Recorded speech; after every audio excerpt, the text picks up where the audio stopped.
Le constat est bien réel. Des jeunes Togolais s'adonnent de plus en plus à la drogue. D'après une étude menée en 2020 sur 500 jeunes de 12 à 24 ans, 20% sont de vrais consommateurs de la drogue et la situation devient inquiétante d'année en année. Le tramadol, le chicha, la cigarette, l'alcool, sans oublier le cannabis et la cocaïne, sont prisés tous les jours par des jeunes. L'on énumère plusieurs raisons qui conduisent des jeunes vers ces produits. Ils peuvent consommer ça par curiosité pour voir qu'est-ce que c'est, qu'est-ce que ça donne. On note aussi souvent que ça peut-être d'autres peut donner des raisons que par manque d'affection dans la famille. Quand ils prennent ces substances-là, ils se sentent un peu à l'aise. Il y a aussi des sentiments de bien-être qu'on appelle souvent euphorie. C'est parmi tant d'autres raisons. Au moment des anniversaires, il peut prendre pour se sentir aussi parmi les gens. Ou bien aussi parce qu'il a la sensation de peur. Maintenant, pour éviter la peur, il prend ça pour pouvoir animer la galerie. La consommation de ces substances est à l'origine de plusieurs vices dans la société. C'est également un facteur déclencheur de certaines maladies, selon les spécialistes en santé mentale. Les drogues peuvent induire une maladie mentale chez certaines personnes. Elles peuvent précipiter une maladie mentale chez d'autres. En plus de la maladie mentale, elles peuvent conduire à des maladies somatiques, par exemple, cirrhose de la foie, les hépatites, le sida, car sous l'effet de la drogue, on a des comportements à risque. Il ne faut surtout pas oublier les traumatismes liés aux accidents de la voie publique que les drogues peuvent conduire. Des centres de prise en charge des maladies mentales font face tous les jours à des cas liés à la consommation des stupéfiants. Les moments d'inactivité, notamment des vacances, constituent des périodes où des jeunes sont tentés de faire l'expérience de ces substances nocives. Des mesures sont à prendre pour en éviter, que ce soit du côté des parents, de la société en général ou des apprenants en particulier. Ne cherchez pas à toucher, c'est-à-dire à goûter par curiosité les substances. Cela vous conduirait loin. Parce qu'une fois que vous goûtez, on aura la forte chance d'en revenir. Cherchez à vous occuper à la maison par l'art culinaire, la lecture, des jeux de loisirs et des créativités. Parce que des fois, c'est dur du fait que l'on ne fait rien, que l'envie vient d'aller de fumer ou de prendre la drogue. Voyager pour découvrir d'autres lieux. À chaque parent de voir qu'est-ce qu'il peut faire pour que son enfant s'occupe. Et rester aussi le temps de passer des moments avec l'enfant. À la société aussi, il faudrait encore multiplier aussi les lieux de loisirs et de formation modulaire. C'est-à-dire, si au niveau de l'informatique, on peut créer des centres qui peuvent occuper les enfants à ce moment. À l'endroit des masses médias, qui puissent essayer de leur mieux pour propager à peu près les conséquences liées à la consommation des substances et aussi de veiller à ce que les jeunes puissent se prendre en charge durant les vacances. L'usage de ces substances psychoactives sont donc très nuisibles à la santé et dangereux pour la société.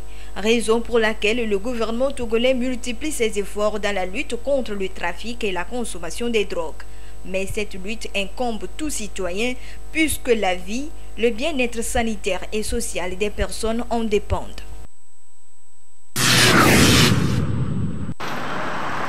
Il n'y a plus de cours de renforcement, donc les enfants sont laissés aux parents. Et quitte à chaque parent de savoir ce qu'il faut faire. Chaque parent au moins voit le niveau de son enfant, peut chercher un encadreur spécial pour son enfant, pour l'encadrement au moins sur le plan pédagogique pour quelque temps avant la reprise. Les vacances, c'est un temps de repos. Il faut aussi le mettre en profit. Il n'est plus dans un domaine scolaire, mais c'est extrascolaire. Ça veut dire que l'enfant a d'autres avantages. Voilà comment ces parents d'élèves comptent gérer leurs enfants pendant ces vacances. Les vacances sont une période de repos.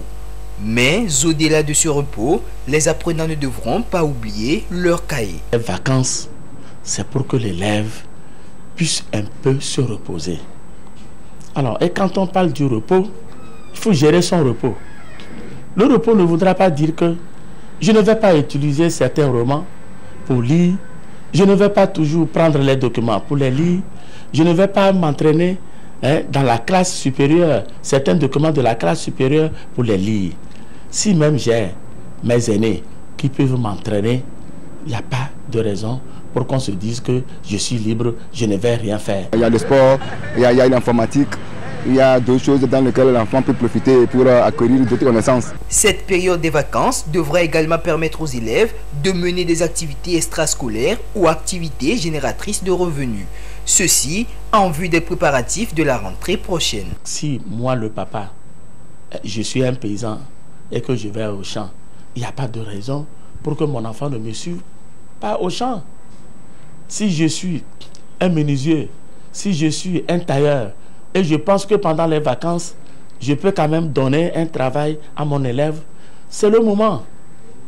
Parce que après tout, il n'y a pas de raison pour que moi, l'élève, j'ai un parent qui sait coudre un habit et que je suis resté avec mon parent pendant près de 20 ans et que je ne suis pas capable d'être un tailleur. Ma maman est commerçante. Ce n'est pas pour cette raison que oui, je dois me reposer. Alors là, à la maison, je me repose quand maman est au marché. Ce n'est pas possible. Je dois suivre maman au marché. Si c'est papa qui va au marché, je dois le suivre et l'aider à vendre. C'est parfois à la rentrée que certains parents et élèves commencent par faire les démarches pour le ramassage des dossiers d'examen. Des erreurs à éviter pour le bon démarrage de l'année scolaire. Chaque parent devrait savoir la situation de son élève, la situation de son enfant. Mon enfant a fait la classe de CP2. Il a fait la classe de la 6e. Il a fait la classe de seconde. Est-ce que j'ai déjà retiré son bulletin? S'il laisse qu'à la rentrée, c'est en ce moment qu'il prépare cela. Non, ce n'est pas bien. Aujourd'hui, la classe de 3e, avant d'aller à l'examen, vous devez avoir votre attestation de CPD. Vous allez trouver que c'est au moment où, c'est après la rentrée que les gens courent dans les inspections pour chercher les attestations de CPD. C'est dans ces vacances-là qu'il faille le faire. Donc vous devez récupérer ce qu'il faut pour votre enfant qui va passer le BPC. Alors vous devez le faire également pour votre enfant qui va passer le bac 1, le bac 2. Avoir tout le dossier nécessaire pendant ces vacances. Il est aussi important d'avoir un œil regardant sur les enfants pour assurer leur sécurité pendant ces vacances. La mise en application de ces conseils permettra aux enfants de mieux gérer leurs vacances et d'assurer une bonne rentrée scolaire 2022-2023. Les temps de pluie représentent l'une des périodes où les accidents de la route sont récurrents. 40 ans de plus, les conducteurs ou usagers de la route sont beaucoup plus exposés à différents dangers de circulation car la visibilité devient réduite et déformée, rendant invisibles certains obstacles. Et la route glissante occasionne aussi dans nombre de cas des situations très désagréables. Aucun conducteur n'est content quand il commence à pleuvoir. Et on parle de conduite à mauvais temps. C'est-à-dire que c'est une difficulté pour le conducteur. Quand il pleut, il y a manque de visibilité. C'est clair que le conducteur est gêné parce qu'il ne voit pas bien. Sa progression est ralentie. Parce qu'il y a moins d'adhérence, la chaussée est glissante. Quand la chaussée est glissante, Donc, vous n'avez pas cette possibilité-là d'immobiliser le véhicule à temps. L'immobilisation est faussée. Donc, tous ces facteurs-là réunis, donc le conducteur devient vulnérable sur la route. Avec tout ceci, l'on n'est jamais à l'abri du danger. Toutefois, le respect de certaines dispositions pratiques peuvent permettre de limiter efficacement les risques, comme nous l'indiquent ici certains professionnels du code de la route.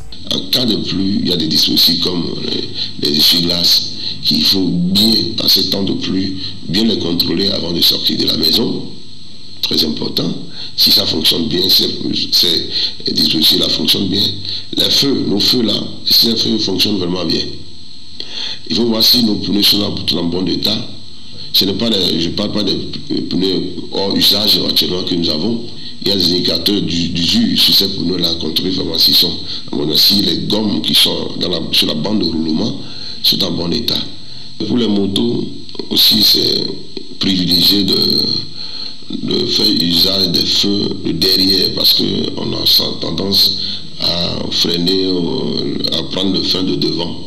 C'est très risquant parce que c'est deux roues, vous risquez de vous retrouver par terre et glisser et tomber.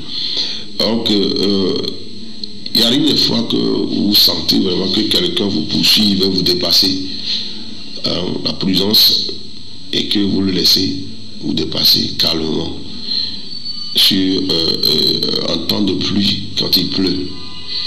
Et ce qui est important, c'est de savoir si vous êtes capable, que vos yeux vous permettent quand même d'aller facilement. Prenez la route si c'est le cas contraire, garez et attendez à la fin de la pluie pour prendre la route. C'est plus prudent aussi. Une prise en compte de tous ces conseils permettra de limiter le nombre de cas d'accidents en temps de pluie et d'intempéries.